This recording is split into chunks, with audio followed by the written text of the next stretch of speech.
उत्तराखंड को पूरे विश्व में देवभूमि के नाम से जाना जाता है। यहाँ के 13 जनपदों में विभिन्न धर्मों और संप्रदायों के शक्तिपीठ हैं। मुख्य रूप से विश्व प्रसिद्ध 4 धाम यमुनोत्री, गंगोत्री, केदारनाथ, बद्रीनाथ और हेमकुंड साहिब सहित कई संप्रदायों के शक्तिपीठ हैं। इसके साथ उत्तराखंड में बहुत सारे ऐसे शक्तिपीठ हैं जिनके बारे में लोगों को पता नहीं है।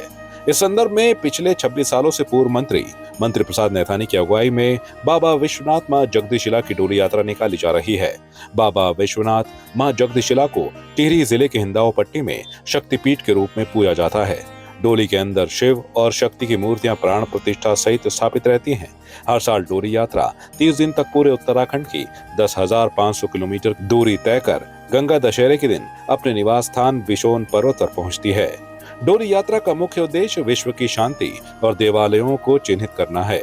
अब तक के भ्रमण में डोली 378 से अधिक देवालयों को चिन्हित कर चुकी है और अब 800 देवालयों को चिन्हित कर उत्तराखंड में 1000 धाम स्थापित करने के संकल्प के साथ ही इस साल की यात्रा का शुभारंभ हो गया है। पहाड़ों के देवता के रूप में पूजे जाने वाले बाबा विश्वनाथ मां जगदीशिला की डोली हरिद्वार पहुंची।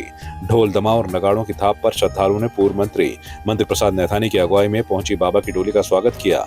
बाबा विश्वनाथ मां जगदीशिला की डोली के साथ ही बाबा काशी विश्वनाथ की डोली भी हरिद्वार पहुंची। इसके बाद डोली ने हर की पैड़ी ब्रह्मकुंड में पतित पावनी मां गंगा में स्नान किया।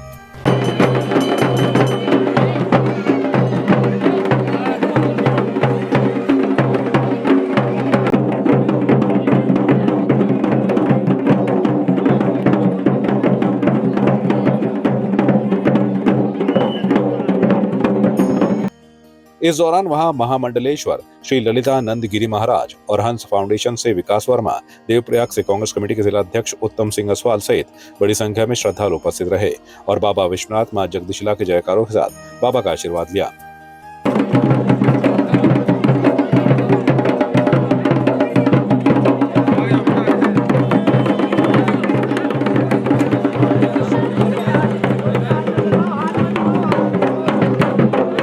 हरिद्वार से गंगा स्नान और पूजन के बाद यात्रा का शुभारंभ हुआ और यात्रा प्रदेश भ्रमण के लिए निकल पड़ी। यात्रा का अगला पड़ाव देहरादून रहा, जहां यात्रा का स्वागत धूमधाम से किया गया।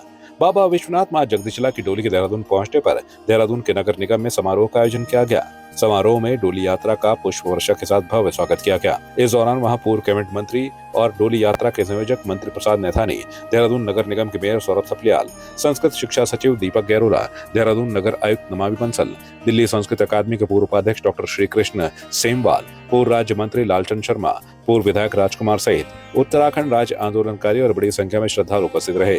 साथ ही मंच का संचालन आचार्य सुभाष चंद्र डोभाल ने किया। समारोह में उपस्थित अतिथियों का पूर्व कैबिनेट मंत्री प्रसाद नैथानी ने फूलमाला पहनाकर और स्मृति चिन्ह देकर स्वागत किया। इस दौरान कार्यक्रम की शुरुआत देवभूमि प्राथमिक संस्कृत विद्यालय के छात्र छात्राओं की ओर से वैदिक मंत्रोच्चारण के साथ किया गया।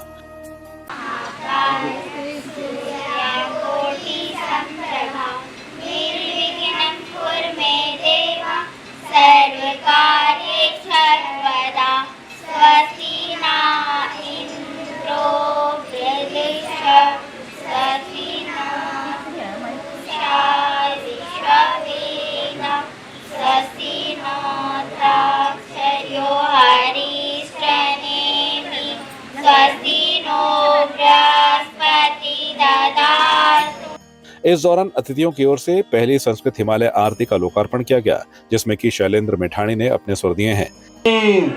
भारत माता की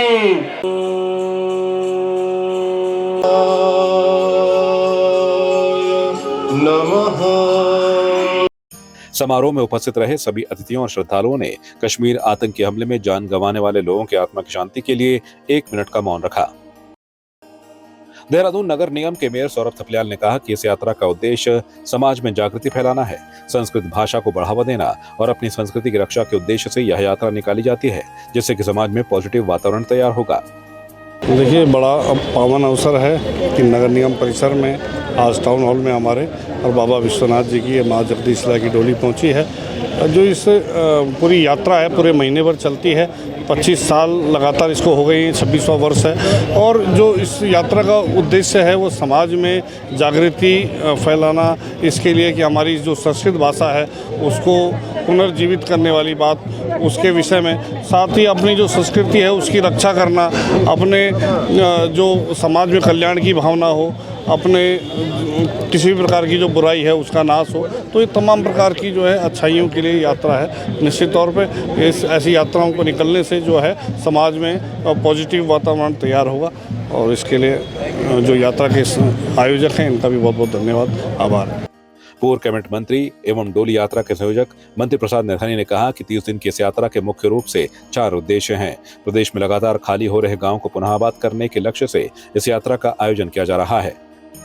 देखिए, ये विश्वनाथ जगदीश शिला डोली यात्रा इस वर्ष 26वें साल में प्रवेश कर रही है और इस प्रतिवर्ष 30 दिन की यात्रा होती है। इसका जो मुख्य उद्देश्य है विश्व में शांति कायम हो। दूसरा उद्देश्य है कि जो हमारी देव संस्कृति है वो जिंदा रहनी चाहिए। तीसरा उद्देश्य है कि जो हमारे 4 धाम हैं, यमुनोत्री, गंगोत्री, केदार, बद्री, इसके अलावा उत्तराखंड में 1000 शक्तिपीठ हैं, वो 1000 धाम बने।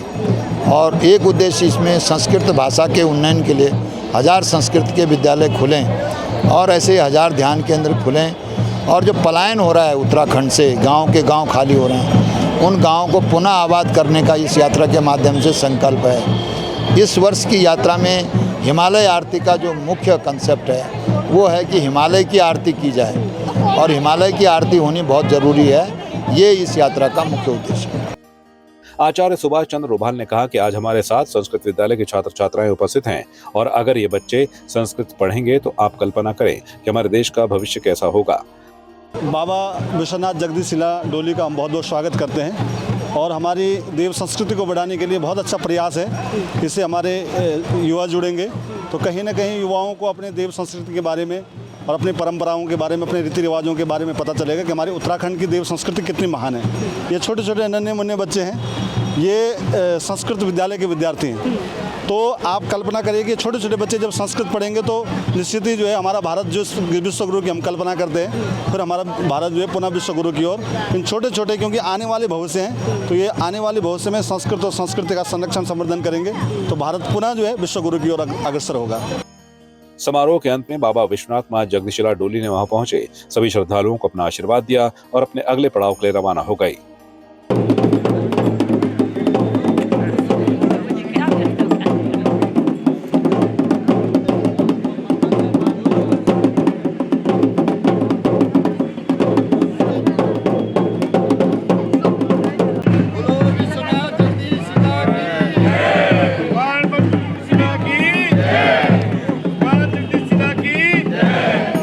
देहरादून से संवाद 365 के लिए वीडियो जर्नलिस्ट संजय रावत के साथ चांदनी कुनियाल की रिपोर्ट। आपकी इस पर क्या राय है, हमें कमेंट कर जरूर बताएं। इसके साथ ही आप हमारे YouTube चैनल को सब्सक्राइब कीजिए। आप हमें Facebook, Instagram, Twitter पर फॉलो भी कर सकते हैं और संवाद 365 के साथ एक क्लिक में जुड़ने के लिए डाउनलोड कीजिए संवाद 365 ऐप।